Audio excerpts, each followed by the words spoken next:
Hello and welcome to Chad and Cherry's Surf Music Review. I'm Chad Shivers. I'm Cherry. I am so happy to be back on the lanai, Cherry. It's beautiful out. I hope we get some more of these. Less pollen though, maybe next time. Yeah, but I'm ready to be out here. Yes. I vacuumed. So we did that for y'all, Yeah, right? you can see. Yeah, but you even got like around the windows and stuff. Got all the cobwebs down and everything. So I wanted to do something classic, and I just came across this one. Just thought I would do something, pick it out of the old pile. So no rhyme or reason to this one. Just wanted to do something classic, and here we are. So today we are covering the Marquette's Out of Limits. We'll do a little background here in a minute. Also, as always, and I'll reveal the name here in a minute, but if you want to drink along with us, we have a specialty cocktail that we usually pair with our albums. So you can check it in the description. If you want to pause, Go make it. go make it, and then We'll be back. here waiting. That's right. So yeah, let's go ahead and get kicked off with the title track. Their big hit, Out of Limits. Let's do it. Ooh.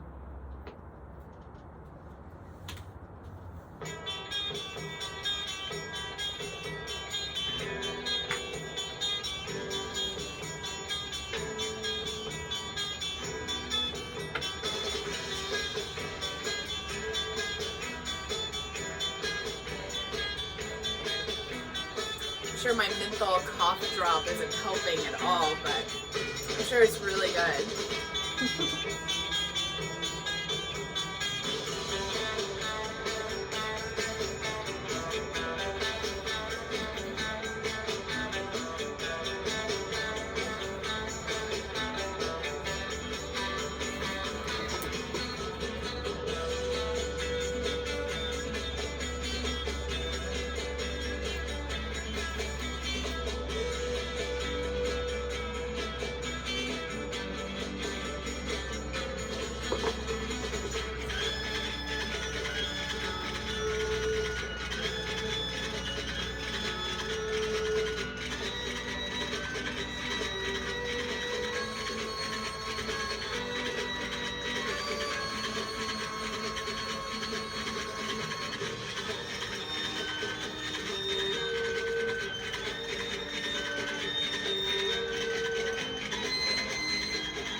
A lot of production on this.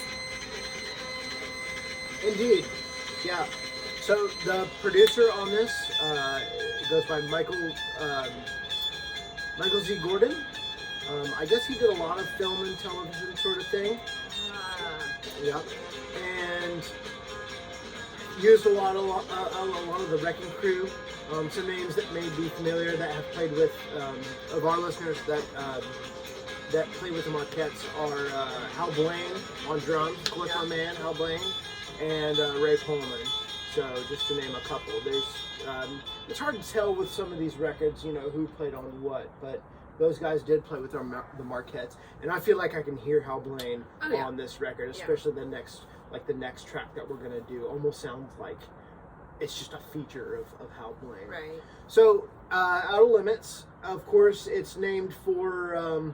It was named Outer Limits, but like the TV show. Yeah. But Rod Serling felt that the intro riff was a little too close to Twilight Zone, and so he didn't want that association. So they changed it to Out of Limits, which is I don't know. I like it. This is such a classic track. We actually even have some friends that named their band after this song. Yeah. So the Out of Limits from North Carolina. So go check them out.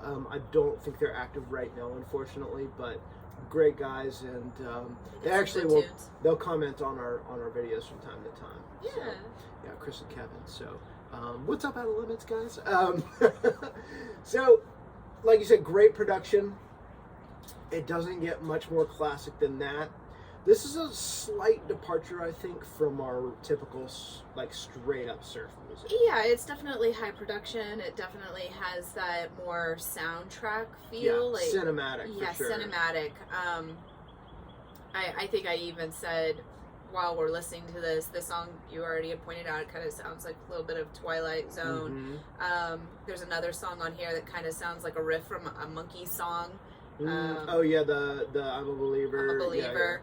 Yeah. So they're definitely taking music from that time period and kind of twisting it a little bit. So, and who knows, maybe it was not and it's just coincidental, but I have a feeling like they had a motive to put something together and be like, okay, we're gonna twist and make it our own. Well, speaking of that, I think a lot of this record,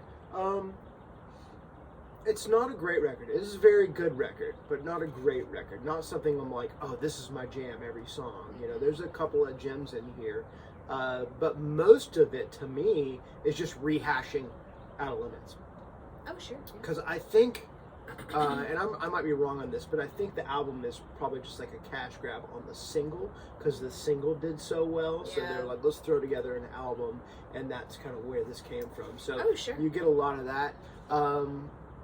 It came out in 1963 on Warner Brothers, and the same year that Outer Limits came out. And also, I hear, and I don't think we're going to highlight any songs that sound similar, but to me, a lot of the stuff also, in addition to sounding like Out of Limits, like the rest of the record sounding like the song Out of Limits, a lot of it sounds like Telstar to me, from Joe Meek's Tornadoes. You'd know that song if you heard it. Oh yeah, yes. I think we heard it this week on another record, did. Not the Tornadoes record, but that's Joe Meek's Tornadoes from the UK, and they utilize some of those like electronic, organ, kind of cheesy sci-fi sounds, which is very appropriate for this album. The space race and Sputnik and exactly, all that, so, exactly. All right, well, let's get into our next track. So it's the next track on the record, and it's Love 1985.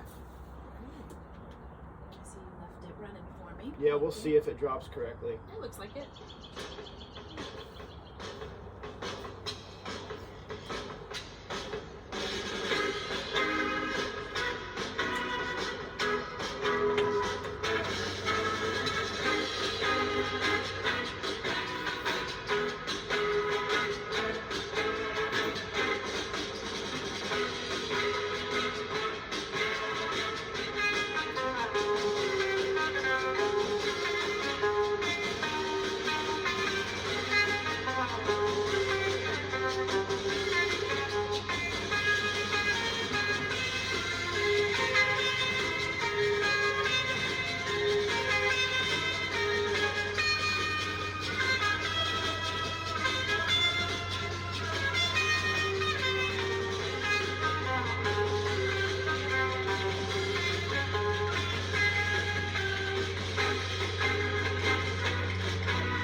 There's a lot of percussion, not only on the record, but the song in particular. I'm hearing the little, I don't know, what is that thing called? It's like a washboard Zydeco thing. You knew the name of it at one point, but I don't know what it was. So there's that going on, and then there's the castanets, and he's just banging away on that drum. So yeah, and those great fills. Yeah. This song to me is very meaty and tough, like. You're hearing tough? I'm hearing like, well, I don't know, like. Not this is light and bouncy, but okay, I was about to say. Part, the okay.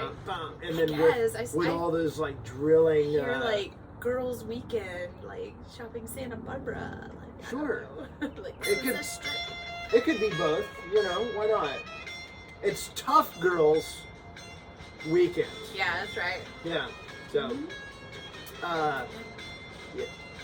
There's, you know, even though there's a lot of songs that are similar on this record, there is some variety. I think even between those first couple of songs, we got a a good mix of things. This is that Neil Diamond / Monkeys. Oh, okay. But I don't know do you know what year? I don't. So like, I was questioning myself because I know Neil Diamond was definitely around in the '60s. Yeah. But I don't know when the Monkees made the song really famous. I think it would have been. I think my mom was a fan of the Monkees, and she would have been like 10, so that would have been like '69. Yeah, I think it would have been a little later because it would have been like post Beatles, you know, Ed Sullivan, I'd imagine. Yeah. So probably late '60s. So this had nothing to do with it. It's just it sounds very similar to it. Yeah, I don't know. Maybe there's a connection there. Maybe doubtful. So I was talking about the name of the drink. So this is an Aurora Bora Borealis. Nice. And it was actually made by our friend Jeff Beachbum-Berry. Oh, nice. So from well, if you're in the Tiki world, you know Jeff Beachbum-Berry. But his bar, Latitude 29, that he has with his wife, Anine, we made our pilgrimage, I don't know, several years back. And 2021? Was it post-pandemic? I think it was. Okay. Was it? No, it was 2019 because we met Anine at Inuele in 2020 before the world shut down. So we got to meet her. So it was 2019. Okay. I am terrible with my timeline now. That's all right. It's the last few years are just a blur. Yeah. So Jeff, I should also point out that we do a lot of drinks. A lot of them are from Jeff Beachbum-Berry. He has kind of collected all these lost Tiki recipes. He's got a great book. Several great books. Yes. I believe this drink. I actually don't have this recipe. I found it online, but interesting. So we have like 2 or 3 of his books. Yeah, Potions of the Caribbean, the Grog Log, all sorts of stuff. This one is from the Grog Log, and if you have an Apple device, you have and you love cocktails, tiki drinks, rum drinks. You should absolutely have to download the Total Tiki app. It's just been no sponsorship. No, not at all. It's something we use a lot here at home. Not even just when we're doing videos, but just drinking. So, and want a cocktail. Our neighbors come over and we're like, "What kind of flavor profile do you want?" And Chad types it in and starts mixing. Yeah, that's right. All right, so let's get to our last track, which is so the tie-in. The last track we're going to do is Borealis.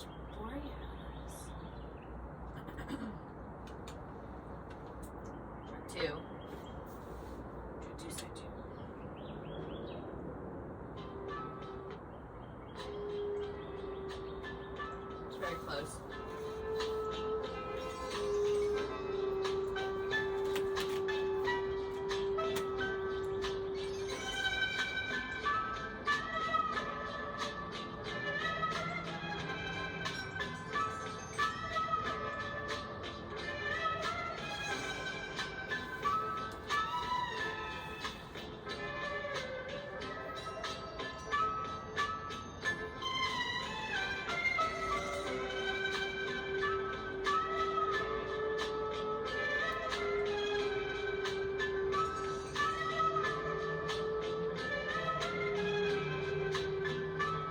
Flugelhorn in the background? Probably French horn. I was thinking that.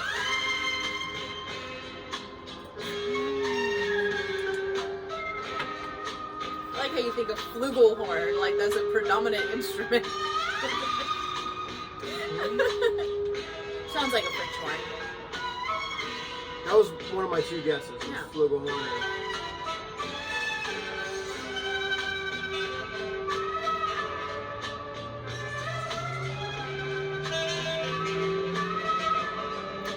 There's your sexy sax time, Cherry. It's a great sax. This reminds me of Marvelous Mrs. Maisel. Oh yeah. She has they have bands that come in on the show and stuff, and it's very much of this time period. And yeah. It's kind of like that croony lounge singing. Well, there's even a character based off of Carol Kay in that too. Yeah, which is in part of the second season, I think. Yeah. So. So I wanted to do that one because it kind of brings things down a little bit. It also really reminds me of, there's a great song, Forever, in it by Pete Drake. And he does the singing steel, so he plays steel guitar, but he uses a talk box. Oh, interesting. And it reminds me of that, just that kind of effect that's going on in there. So, yeah, that's why I wanted to do that one. And again, show off a little bit of the diversity of this record. This is actually a pretty banging record. We've been listening to it for a while now because we've been leading up to this review, and we just get busy, y'all, and we get tired in the evenings because we're old. So speak for yourself. There's not enough daylight in the days or hours in the day, but we've been listening to this album for several weeks now, and I'm not tired of it. Like, it's a really good listen. So I think it's that's a great point. I think it's a nice palate cleanse. Yeah. It's not drippy surf guitar. You could argue this isn't necessarily a surf record. I mean, it's pretty vanilla, but yeah, well, it's a studio record. But it's also like, you can clap along with it. You can dance to it. You can just chill to it. You can tune it out. You can make dinner, breakfast, whatever you want with it. You can read along. Like, you can read a book while you're listening to this in the background. You don't have to be fully invested. You don't have to be invested. And I don't know, I've been enjoying it. I've been enjoying this record. I have too. And I say it time and time again. Each time we do a record and do a deep dive and do a lot of listening, I come to appreciate that record just more and more. Yeah. Typically. Sometimes by the end of it, I'm like, oh, okay, I'm done with this record, but... I won't be able to tell you who any of these songs were by next week, but, You know Out of Limits. Maybe I might be able to hold on to that one, but, I guess I'd have to say, like, these songs, like, they don't stick in your brain. Like, next week, I could be like, we could put this on and I would enjoy it as much as I did the first time I listened to it, not like some of our friends like GGP. It's like, you put that on, it's GGP. Yeah, It's Geeky Geeky Panic. They definitely have a sound. These guys being studio musicians, very much is going to sound like another studio musician record. So trying to say, oh, these are the Marquettes versus the a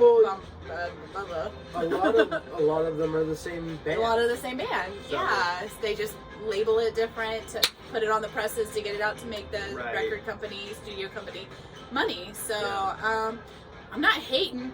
Total respect. Yeah. But I mean, I like the record. Yeah, I do too. Also, I showed off the cover. I really love the cover. It's not super interesting, but simple. I really like the kind of image of the back. Oh my gosh, I totally didn't even realize those were people dancing down at the bottom. So I really like that. I thought they were stone carvings for some reason. Like, I never actually looked at this. I like the typography of the back. That's really cool. Yeah. So it looks very shag style. Sure. Yeah. Yeah. We don't really have much else to say about this record. It's definitely enjoyable. I know at one point you could pick it up pretty inexpensive. This one actually can still be found in like thrift stores and things like that, even on the East Coast. So if you see it, pick it up because it is enjoyable. It is very enjoyable. I'd say it'd be worth $10 or less if you can find it for that. In today's economy, fair. Or more if you're a collector or just wanna expand your collection. Definitely find one in good condition, though. Yeah, ours is okay. Yeah. I mean, it's in good condition. Yeah. The actual record's in good condition. We got a split on the cover. So coming up next, the next several weeks, I decided I just want to do some of my favorites. I think that really comes off in our videos if I'm really enjoying the record and really jazzed about it. So I think next week we're going to do like a top 5 record for me, a big one. And then something newer that we've covered several times, I want to say, on some mail call videos. So, alright, I'm trying to think about what we've covered in mail calls. So, okay. Newer record, something more modern, but it's really like we should do some deep dives of some mail call items that we've gotten. Yes, definitely. Yeah, so I mean we've showcased a few little snippets here and there, but we should probably do some deep dives also. Yes. But cool, I'm looking forward to that. Me too. Also, I want to thank you all so much because we finally passed the 200 mark. Yeah, so I think Crispy's crew did that for us. I do too. So thank you, Crispy. Crispy. And Fat Links, and go watch our Fat Links video. Yes. And give those guys some love. And watch our previous videos because we've done 40 of these. 45. 45 of these now over the course of the past year. So I think we're coming up on our year mark real soon, and if not already, yeah. It should be real soon because we've done one a week-ish. Roughly. We've been kind of slacking the last few weeks. So, yeah, go back and review and, holler. And we have some guest appearances thrown in there, so those are always nice surprises. I'm not in every video, so that's also nice for me. So, check us out, subscribe. Give us a like. The more thumbs up we have on a video, we understand what you guys like, and maybe we'll gear more towards that genre or type of music. So definitely give us some feedback. If you have negative feedback, just send us an email at southernsurfstompfest@gmail.com, and hopefully we'll actually hear something about Surf Stomp Fest real soon. That's still TBA. Yeah, I'm looking forward to it. Yep. Here's hoping. So, like she said, like, subscribe, hit that notification bell so you know when we release a new video. And I think that's going to do it for us. And until next time, I hope you're happy, healthy, and safe wherever you are in the world. And cheers! Cheers! Take us out of the limits.